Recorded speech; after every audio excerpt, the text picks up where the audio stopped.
Welcome to Sleepy Voyages. This is a haven where tales unfold, a sanctuary where your mind can find rest and revelation intertwined. Tonight, we turn the pages back to the cobbled streets of Victorian London. Here, gas lamps glow softly in the evening mist, casting a gentle light upon tales of intelligence and unparalleled deduction. Our guide for tonight's journey is none other than the great Sherlock Holmes, whose adventures in A Study in Scarlet offer not just an intricate puzzle for the mind, but also deep lessons on the power of observation and the magic of the intellect. Though this story is set in a time long past, its insights are timeless. Intelligence, after all, isn't just about raw mental power. It's about how we use our minds to connect the dots, to see the patterns others might miss, and to uncover truths that might otherwise remain hidden. Let's embark on this voyage, not just as passive listeners, but as active participants, eager to glean insights from the world of Sherlock Holmes and Dr. John Watson. Their adventures are not just theirs alone, but ours too, as we journey through the pages of this classic tale and into the depths of our own potential.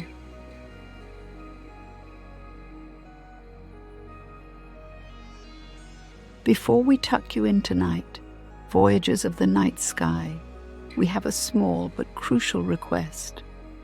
As your eyelids grow heavy and the soothing tones of Sleepy Voyages guide you to the realm of dreams, remember the peace, serenity, and comfort that we bring to you every night.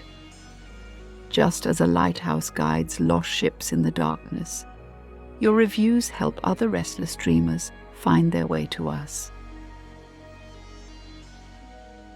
By leaving a review and sharing your thoughts on your experience, you are reaching out to other insomniacs lost in the night, guiding them towards restful sleep.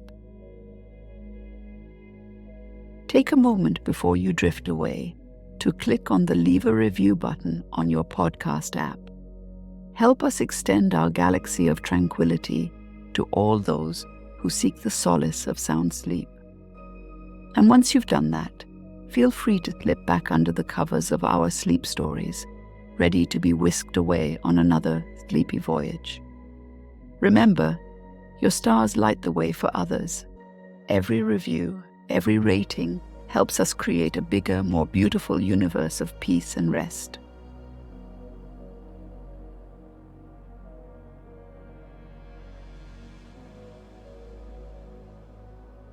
Begin by finding a comfortable position.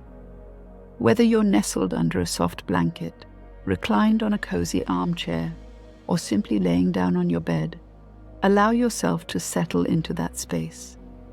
Feel the gentle support beneath you. Now close your eyes. The world of A Study in Scarlet is waiting for us, but before we journey there, we'll focus on our breath. Feel the natural rhythm of your breathing. Notice how the cool air feels as you inhale through your nose, and the warm sensation as you exhale. Imagine each breath is like the turn of a page. With every inhale, we gather knowledge,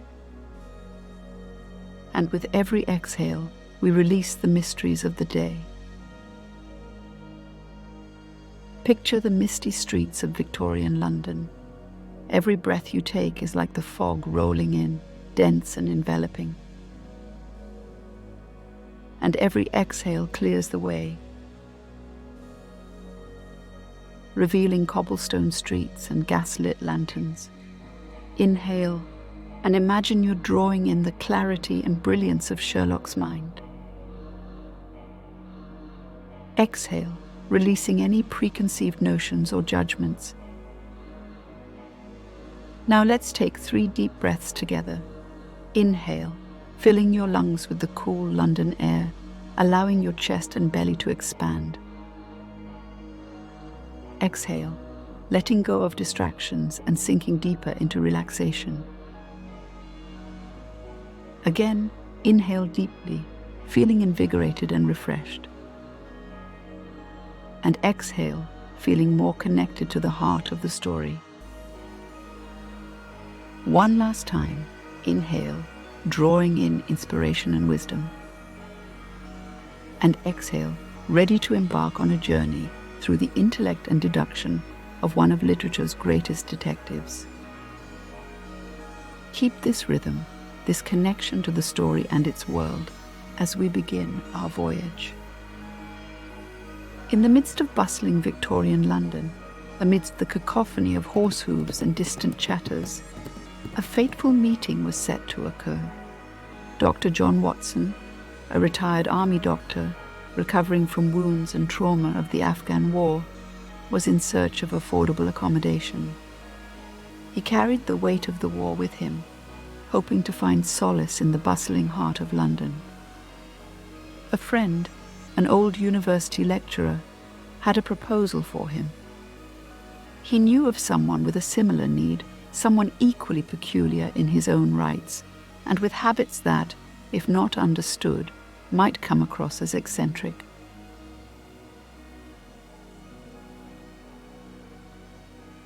The first encounter between the two was nothing short of intriguing. Set within the cold, sterile environment of the chemistry laboratory at St. Bartholomew's Hospital, Watson was introduced to a tall, lean man engrossed in an experiment. Holmes was surrounded by vials, beakers, and a myriad of chemicals that seemed as familiar to him as old friends. Holmes appeared to be absorbed, almost entranced, by the delicate chemistry experiment he was undertaking. It was as if the world around him had faded, and only the task at hand mattered. This was a man of singular focus. Holmes's introduction to Watson was unique. Instead of the typical pleasantries exchanged between two strangers, Holmes astoundingly deduced Watson's recent military background, catching the good doctor off guard. It was Watson's first glimpse into the razor-sharp intellect of Sherlock Holmes, an intellect that would pull him into mysteries and adventures he could never have imagined. The two found common ground quickly.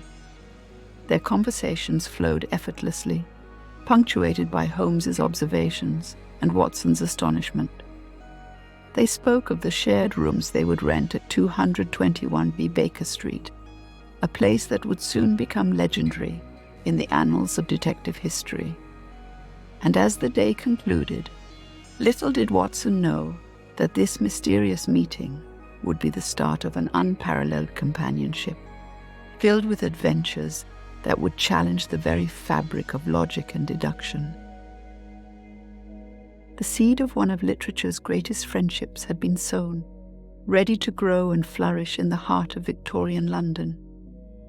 In the quiet corners of Victorian London, a new kind of magic was being practiced. Not the kind filled with spells and potions, but one forged from the keen observations and intricate thought processes of a singular mind. It was a magic known as the art of deduction. Holmes possessed the ability to gaze upon a scene or a person and extract details that many would overlook. His eye would catch the minutest details, like the wear on a shoe or the faintest trace of ash on a jacket. To the untrained observer, these might seem like mere trivialities, but to Holmes, they were the pieces of a grand puzzle, waiting to be assembled. This unique method was not merely about observing what was in front of him. It was about connecting seemingly unrelated dots, drawing conclusions from a myriad of details, and forming a cohesive narrative out of fragmented clues. He believed that every detail told a story. The ink stain on a man's fingers might reveal him to be a writer. The mud on one's boots could tell tales of where they've been. Holmes often mused that when one has eliminated the impossible, whatever remains, no matter how improbable, must be the truth. This was his guiding principle, and it never steered him wrong. But it wasn't just about facts and clues. Holmes had an innate understanding of human nature. He realized that every person had habits, patterns, and tells. By recognizing these, he could often predict a person's next move or uncover their hidden intentions. The beauty of his method was its simplicity. It was about stripping away the noise and focusing on the essence. Holmes demonstrated that by truly seeing, not just looking, one could unlock the mysteries of the world around them. His approach was almost musical, like a lullaby of logic and intuition. Every observation was a note, every deduction a melody, and every conclusion a harmonious chord. Holmes's art of deduction serves as a reminder. It tells us that the answers we seek are often hidden in plain sight, waiting to be discovered by those willing to see beyond the obvious. In a world overflowing with information and distractions, the ability to discern, to truly see, is more valuable than ever. It encourages us to pause, to observe, and to connect the dots in our own lives, helping us navigate our paths with clarity and purpose. Sherlock Holmes was not your ordinary detective. His mind was a reservoir of peculiar and distinct knowledge. His insights about different types of tobacco ash puzzled many. He could identify 46 distinct types. For Holmes, a simple ashtrays could unfold the narrative of a smoker's choice, habit, and even their state of mind at the time. Then there were soils. London was a vast city with countless streets and districts, each having its distinct type of mud or dirt. Holmes had an encyclopedic knowledge of them. A few muddy footprints were more than enough for him to deduce a person's recent whereabouts. He held deep interest in sensational literature, specifically crime. His bookshelves were filled with reports of every sensational crime committed in the country.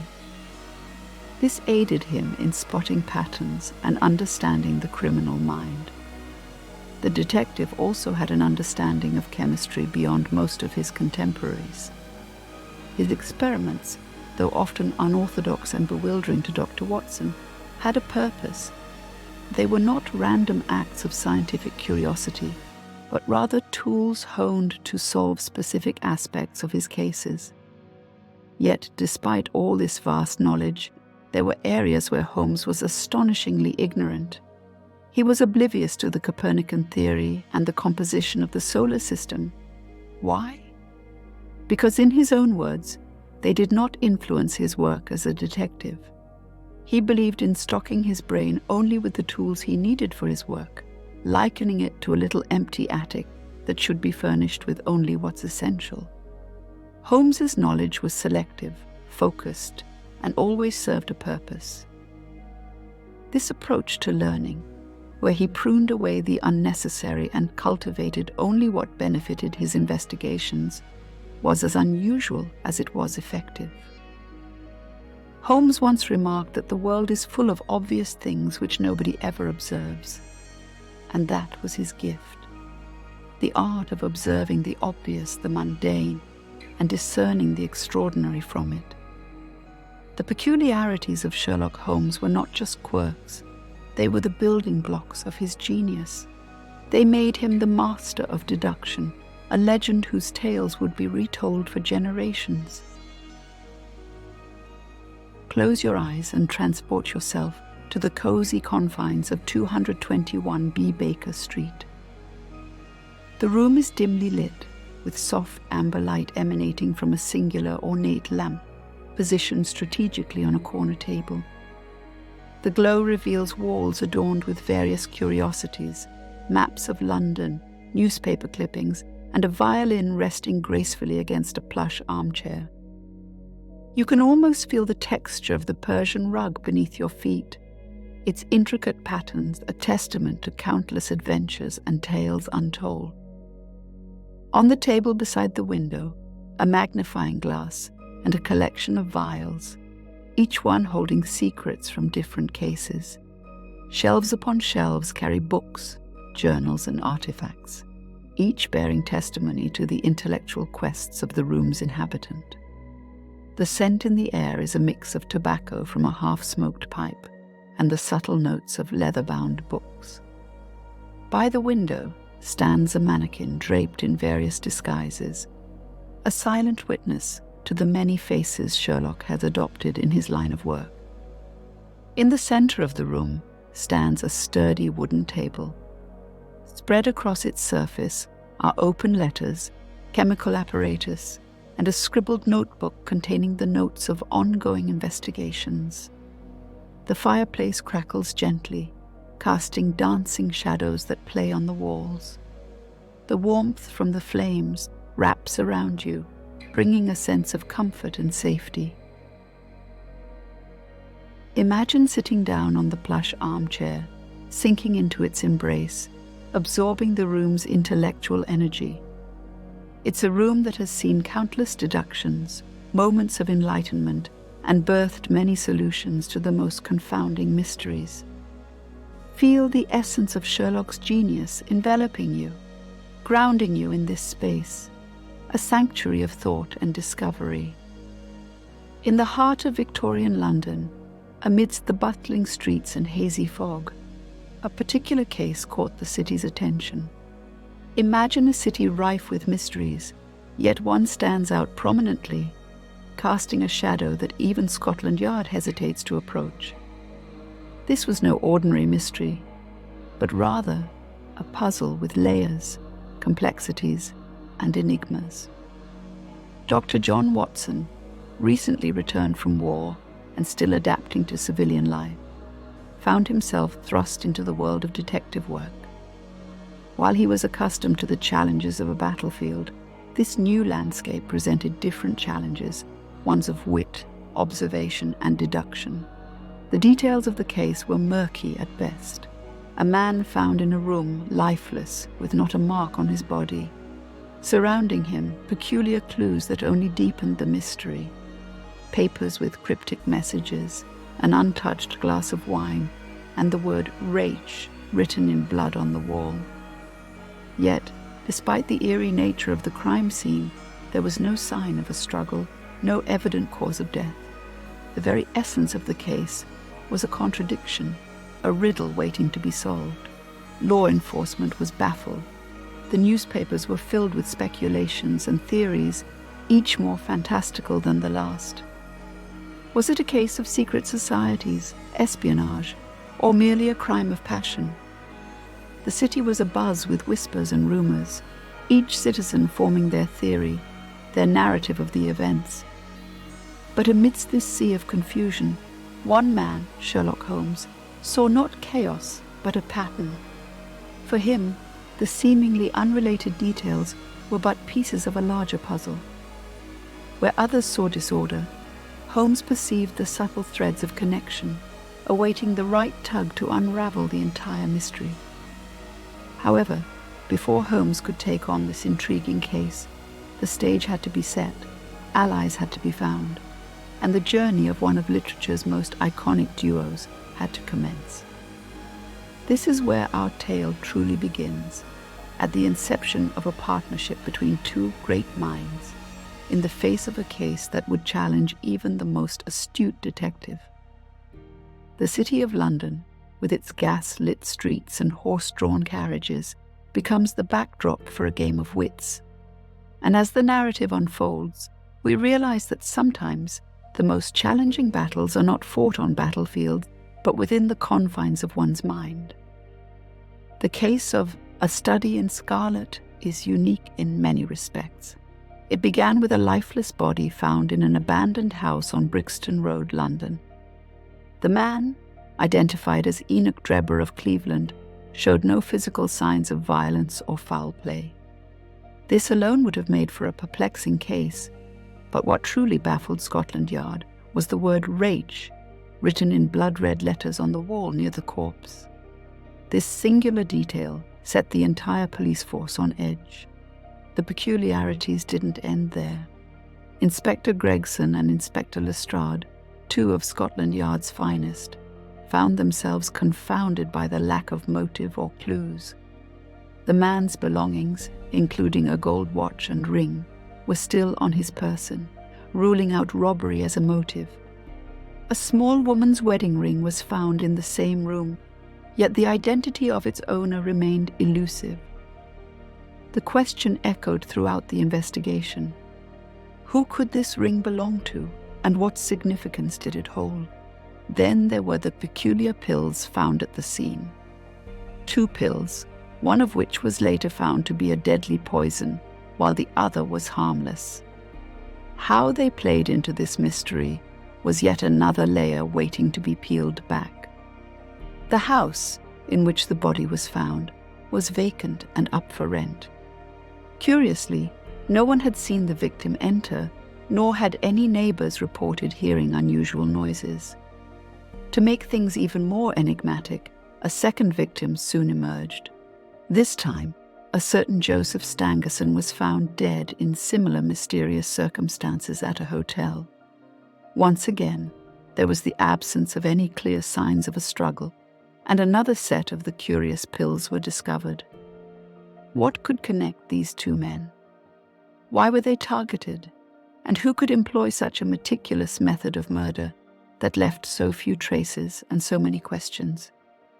It was a puzzle of epic proportions, one that only a mind as sharp as Sherlock Holmes could piece together. Dr. John Watson, a man of military background and a recent returnee from the wars in Afghanistan, was in search of a change. His path to becoming intimately involved with the mystery began in a rather ordinary manner. Watson was in need of affordable lodgings in London. This led to a chance introduction by a mutual acquaintance to the enigmatic Mr. Sherlock Holmes, who was also seeking shared accommodation to ease financial constraints. Together, they took up residence at 221B Baker Street, which would soon become one of the most legendary addresses in the world of detective fiction. Though Watson was initially unaware of Holmes's unique profession as a consulting detective, he quickly became intrigued by his roommate's unusual habits and the peculiar visitors that frequented their apartment. Holmes, with his ever-curious mind and unparalleled powers of observation, was naturally drawn into the enigma, and Watson, with his own inherent sense of adventure, couldn't help but be swept along.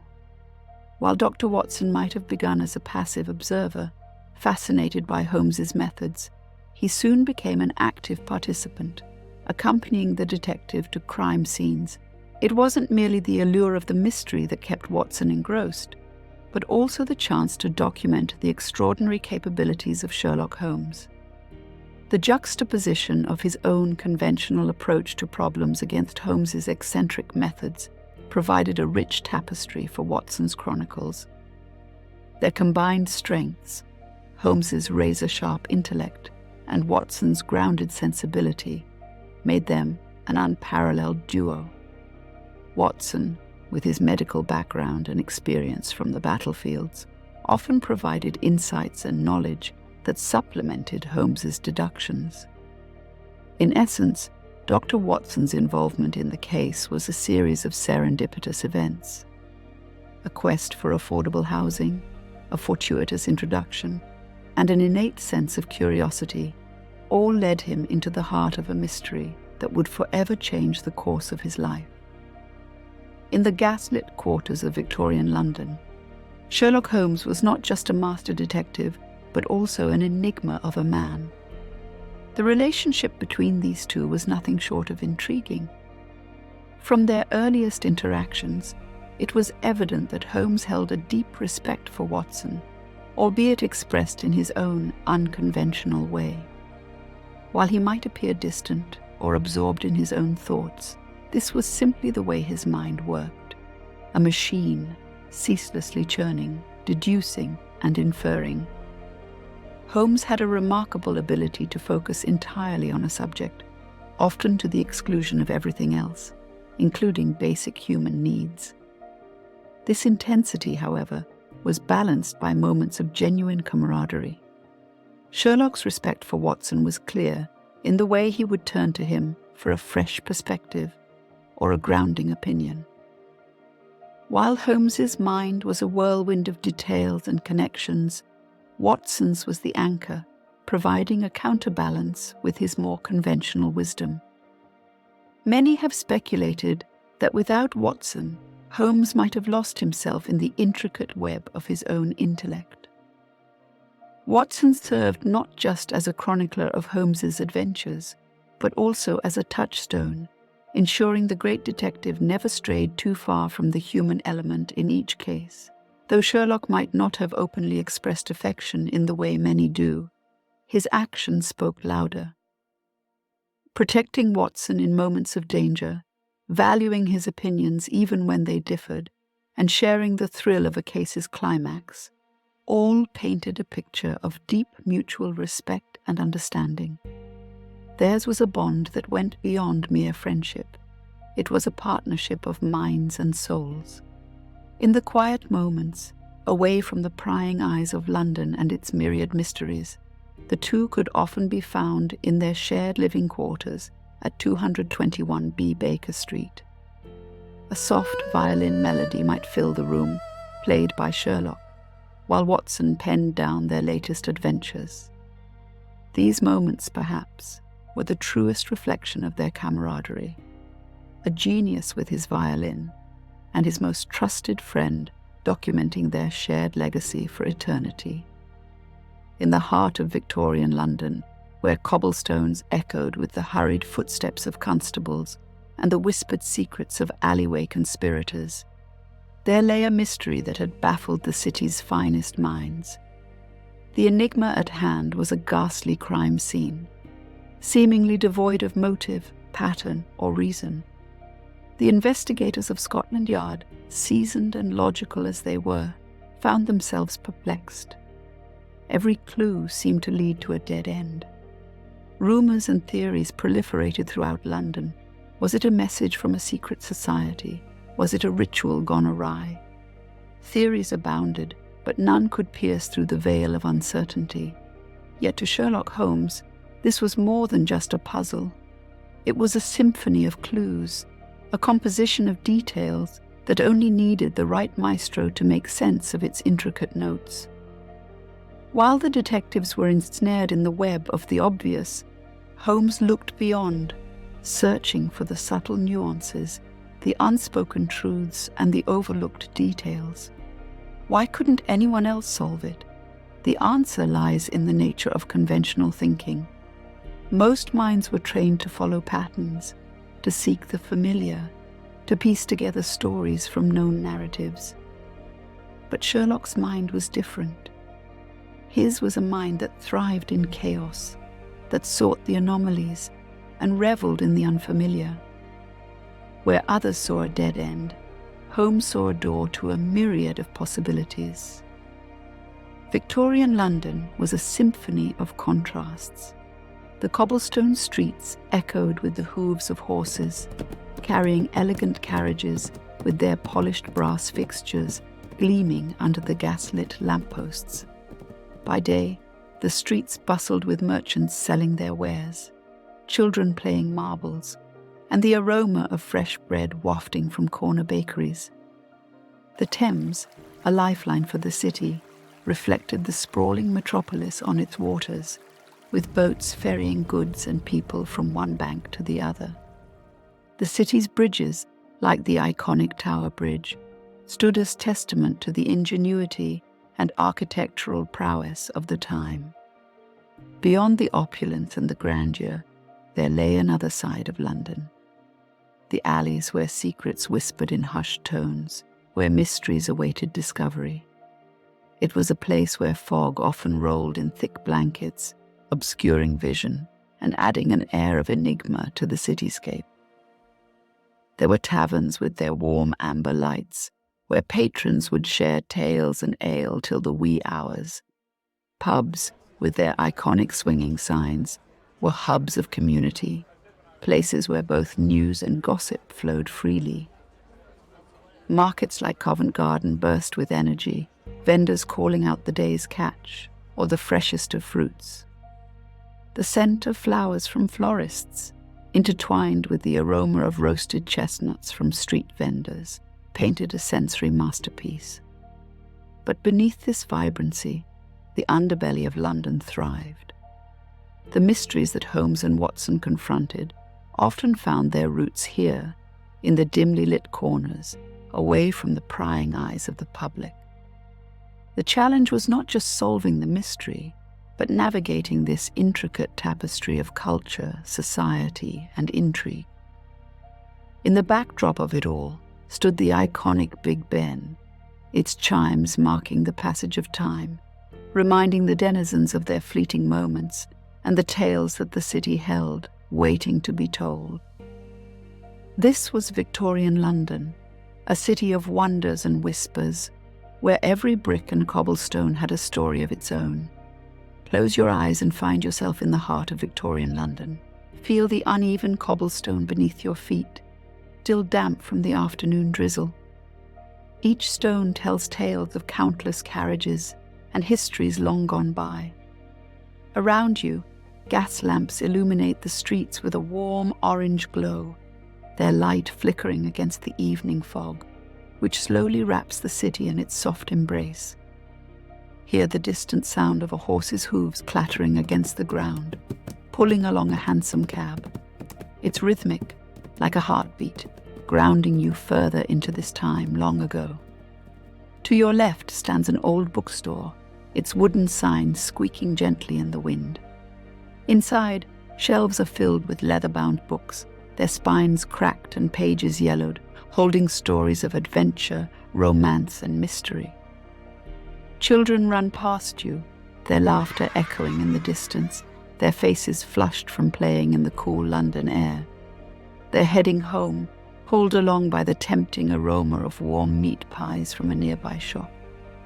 Feel the weight of your coat against your shoulders, providing protection against the chill in the air. The soft fabric of your scarf brushes against your neck as a gentle wind picks up.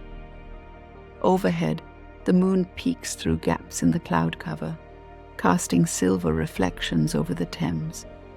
Its waters ripple and flow, carrying tales from the countryside, through London, and out to the vast sea. The hum of chatter floats around from the local pub, where townsfolk gather to discuss the day's events over a pint of ale. The warmth of human connection, even in the sprawling expanse of the city, is palpable. In the distance, the silhouette of the Tower Bridge stands tall against the night sky, its turrets and towers a testament to mankind's architectural prowess.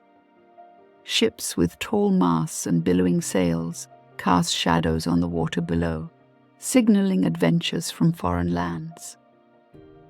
As you walk, take in the detailed architecture of townhouses, their brick facades ornate with carved stone, and windows revealing glimpses of life within. A mother reading to her child, a gentleman penning a letter, a family gathering around the fireplace. This London, filled with life, mystery, and history, is the backdrop to Sherlock and Watson's adventures, a city that, much like the detective's mind, holds countless secrets waiting to be uncovered. Picture a familiar room in your own home. It's bathed in a soft, ambient light, everything in its place, just as you left it.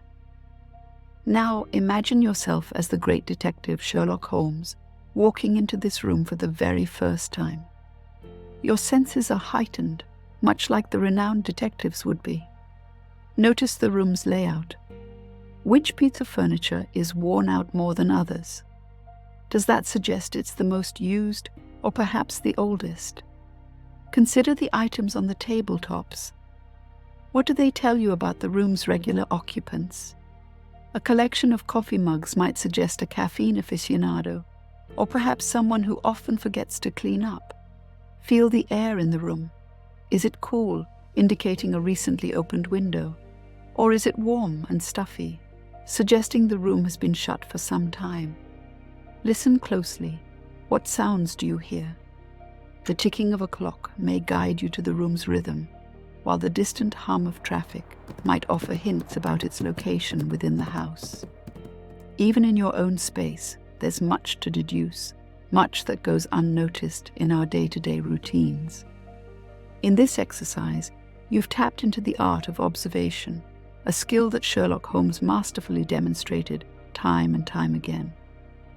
It's about seeing beyond the obvious, connecting seemingly unrelated dots, and arriving at a deduction. By practicing this form of mindfulness, you not only become more present in your surroundings, but also sharpen your mind to see details many might miss. It's a step toward honing your own power of deduction. Opening your eyes now, take a moment to appreciate the newfound perspective you've gained of a room you thought you knew. Carry this spirit of deduction with you, observing, learning, and understanding the world in more profound ways. Deduction, at its core, is about understanding the world through observation and logical reasoning. Sherlock Holmes mastered this art. For him, the world was an intricate puzzle, with each piece carrying its unique significance. It might be tempting to think that one needs a mind like Holmes to be deductive. However, every one of us has the capacity to hone this skill, just like any other. Firstly, it starts with observation. Begin by paying close attention to the details around you. It could be the pattern of someone's shoes or the way a colleague arranges their desk. These seemingly insignificant details can tell a greater story. Next, cultivate the habit of questioning. Instead of taking things at face value, ask the why and how behind them. For instance, if it rained last night, why is the pavement dry? Such questions spark curiosity and stimulate the deductive mind. Thirdly, patience is crucial. Holmes didn't jump to conclusions. Instead, he carefully assembled the facts before making a hypothesis. In our day-to-day lives, taking a moment to assess information before reacting can often lead to more accurate and thoughtful conclusions. Lastly, practice makes perfect. Deduction is like a muscle that gets stronger with use. Challenge yourself daily, try solving riddles, or even engage in board games that stimulate the brain. Over time, you'll find your deductive abilities sharpening. While most of us won't be solving mysterious crimes in Victorian London, these skills can aid in understanding complex situations in our personal and professional lives. Whether it's understanding a friend's unspoken feelings or analyzing a business report, deduction can offer clearer insights. Holmes once said that the world is full of obvious things which nobody ever observes. By strengthening our deductive abilities, we not only observe, but also understand the intricate dance of details that compose our world. The charm of a study in Scarlet lies not just in its intricate puzzle, but in the way Sherlock Holmes so masterfully pieces it together.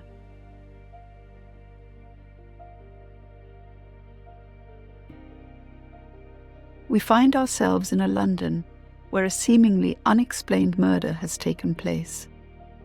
At the heart of the crime scene is a mysterious message written in blood. Rage. To most, this appeared as an unfinished revenge note, pointing towards the German word for revenge. The tale unfolds in a way that perplexes even the brightest minds of Scotland Yard. The game is always afoot for the detective, and it's the tiny details that make all the difference. The presence of a woman's wedding ring, the peculiarities about the state of Drebber's body, and the peculiarities of his boots. All these help Holmes deduce the events leading up to the murder. Holmes's razor-sharp intellect leads him to suspect that a poison was involved, specifically a South American poison that only he seems to be familiar with. His hypothesis proves correct when he identifies the poison as one that paralyzes its victim, allowing them to fully comprehend their impending doom, but leaving them unable to move or cry out.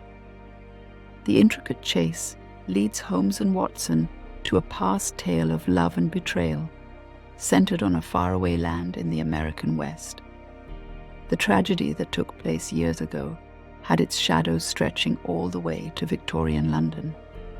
Holmes connects the dots, leading to the capture of the actual perpetrator, Jefferson Hope, a man driven by a need for vengeance after the tragic events that befell his loved ones in the American West. It's this blend of deduction, attention to the minutest detail, and an understanding of the broader human story that allows Holmes to solve a case that baffled the best minds of London. The Scarlet in the story refers not just to the blood at the crime scene, but to the scarlet thread of murder running through the colourless skein of life, a thread that only Holmes could untangle. You see, my dear Watson, it's all about the details, those seemingly insignificant elements that others overlook. It began with the bloody message on the wall, not a random act of madness, but rather a deliberate clue left behind. The choice of the word rasch was intriguing. Most would assume it to be an incomplete word, but I considered its German meaning, revenge. Then, the ring left at the crime scene was not merely lost jewelry. It bore the initials DF and proved vital in understanding the motive and the past connected with our victim. And of course, there were the footprints, not just any footprints, Watson. A man's boots, undoubtedly, but the unique pattern and wear gave away more than just his size. It suggested his gait, his weight, and hinted at his occupation. The pills were another conundrum. 2 pills, outwardly identical, yet one was poison, the other harmless. Their presence was both the method and the madness, suggesting a game of chance played with the victim. But it wasn't just physical evidence. The cab driver's behavior was oddly distinctive. His audacity in approaching the police, his peculiar knowledge about our victim, all pointed to a deeper connection. Our investigation led us to Utah, to a tale of love, betrayal, and vengeance. This was not a mere murder for material gain. It was an act born from a vendetta stretching back years, rooted in personal anguish and loss. Every strand, every detail, interconnected, painting a vivid tapestry of events leading to that fateful night. While others saw chaos, I saw a pattern, a narrative waiting to be unraveled. The essence of deduction, dear Watson, is not about extraordinary intelligence or an encyclopedic brain, but about keen observation, about seeing what is right before us, yet hidden from untrained eyes.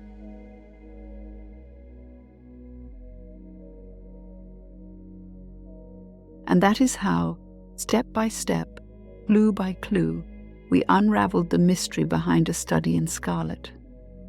Sherlock Holmes and Dr. John Watson, in the course of A Study in Scarlet, achieved much more than merely solving a mystery. Holmes, with his meticulous attention to detail and unparalleled powers of observation, secured his reputation as London's foremost consulting detective. With each passing case, he sharpened his ability, refining the art of deduction to a precision that few could match. For Watson, the journey held different rewards. From the onset, he embarked on an odyssey of learning. Witnessing Sherlock's methods firsthand, he developed an acute sense of observation, a skill he would come to rely on in future adventures. Beyond the tangible knowledge and experience, Watson was also reintroduced to a world full of intrigue after his time in the Afghan War, providing him a renewed purpose and zest for life. But perhaps the most profound gain for both was their budding friendship. This case marked the beginning of a bond, a kinship forged in the crucible of danger, mystery, and intellectual pursuit. Through Holmes's brilliance and Watson's steadfast loyalty, they formed a partnership that would become the stuff of legend. The streets of London, with their secrets and tales, saw the birth of an iconic duo. Their collaboration was more than a mere working relationship. It was a dance of minds, a synergy that combined the best of both men. This journey, while successful in terms of solving the case, was also a testament to the human spirit's capacity for growth, learning, and connection. The threads of logic and emotion intertwined, leading both Holmes and Watson to personal evolutions and a bond that would stand the test of time.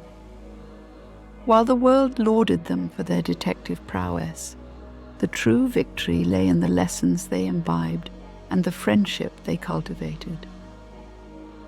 For in the heart of Victorian London, amid the cobblestone streets and the swirling fogs, a detective and a doctor discovered the value of trust, camaraderie, and relentless curiosity. Friendship, much like the one shared between Dr. John Watson and Sherlock Holmes, is a testament to the human spirit's innate desire for connection. When we think about our journey through life, it's rarely the destinations or milestones that stand out most vividly. It's the moments shared, the laughter, the challenges overcome, and the silent understandings that linger in our memories. Holmes, with his unmatched intellect and sharp wit, could easily stand alone in his pursuits. But the presence of Watson adds depth and dimension to his adventures. It is Watson who offers us a window into the world of Holmes, humanizing the detective genius. But why do we, as humans, seek out these connections? Why is friendship integral to our well-being? From the earliest of ages, we learn through interactions. These interactions shape our worldviews, our beliefs, and our growth. They challenge us, comfort us, and occasionally confront us. In a world where facts, clues, and data reign supreme, the emotions, the shared experiences, and the bonds of friendship that offer solace. When two minds come together, much like Holmes and Watson, they don't just share space, they amplify each other's strengths and buffer each other's weaknesses. Watson's sense of morality, combined with Holmes's analytical prowess, creates a partnership that's not just efficient, but also enriching. And isn't that the essence of true friendship? To be with someone who not only understands your mind, but also touches your soul. To have a friend is to have a confidant, a partner in crime, and a mirror reflecting your true self. It's a bond that stands the test of time, challenges, and even differences. In the dense fog of Victorian London, amidst the entangled web of mysteries, what truly shines through in A Study in Scarlet is the budding relationship between these two men. Through gunshots and deductions, through alleys and drawing rooms, it's their camaraderie that leaves an indelible mark. For in the grand tapestry of life, it's not just the threads of individuality that create the picture. It's the intertwining of these threads in friendship and partnership that gives the canvas its depth, its vibrancy, and its heart. Let us remember then, as we drift into the realm of dreams, the beauty and significance of friendship, a bond that enriches, elevates, and enlightens. Imagine a gentle warmth starting at your toes.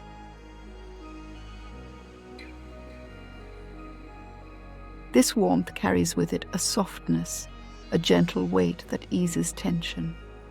Now, this comforting sensation begins to rise.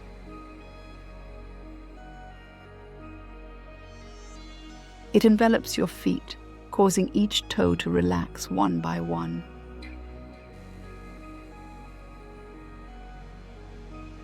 Your arches and heels sink comfortably, shedding any stress they held. This warmth continues its journey upward, caressing your ankles and calves. Feel the muscles in your shins and calves yield, letting go of the weight of the day. Your knees, often bearing so much, now find their own moment of peace. This serenity moves on, wrapping your thighs in a gentle embrace. Your legs now feel grounded, deeply connected to the earth beneath them.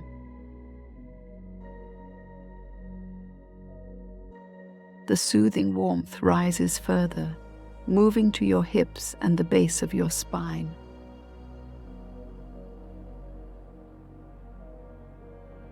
As it progresses, each vertebrae in your spine experiences a gentle release.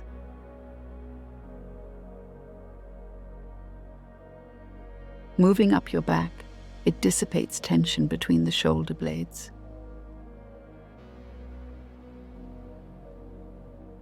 The warmth now encompasses your chest, causing your breathing to become slow.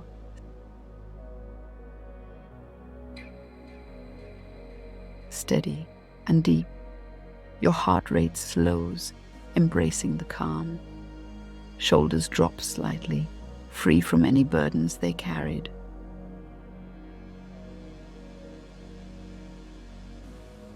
The warmth then flows down your arms, passing through every joint, every muscle.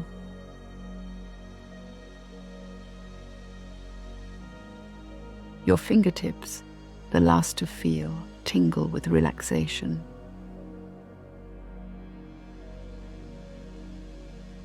The serenity continues its journey upward, wrapping around your neck, often a vessel for tension.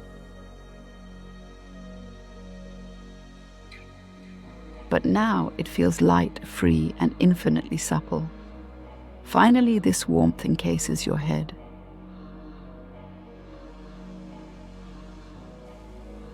Your forehead smoothens, your eyes grow heavy, and your jaw releases.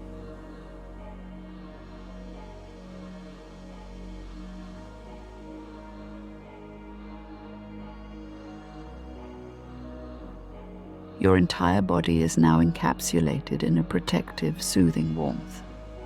In this state of complete relaxation, your mind drifts, finding its own sanctuary. With every breath, you drift deeper into a serene slumber, carrying with you the lessons of deduction and the beauty of keen observation. Rest now, with the knowledge that the power of observation and deduction lies within you, ready to be harnessed upon waking. In the shadowy corners of Victorian London, Sherlock Holmes stood out as a beacon of intellect and deductive prowess. Yet it's vital to realize that while the world doesn't teem with Sherlocks at every corner, the very essence of deduction and observation isn't beyond our grasp. Holmes once said, "You see, but you do not observe." Each one of us possesses the power of observation. Every day we come across minute details, subtle changes, and myriad patterns. These patterns may be in the conversations we have, the way leaves rustle on our morning walks, or even in the shifting moods of a loved one. Often, it's these overlooked details that hold the keys to deeper understanding and clarity. Deduction isn't merely about solving mysteries in dim-lit alleyways or opulent mansions. It's about connecting the dots, discerning patterns, and making sense of the world around us.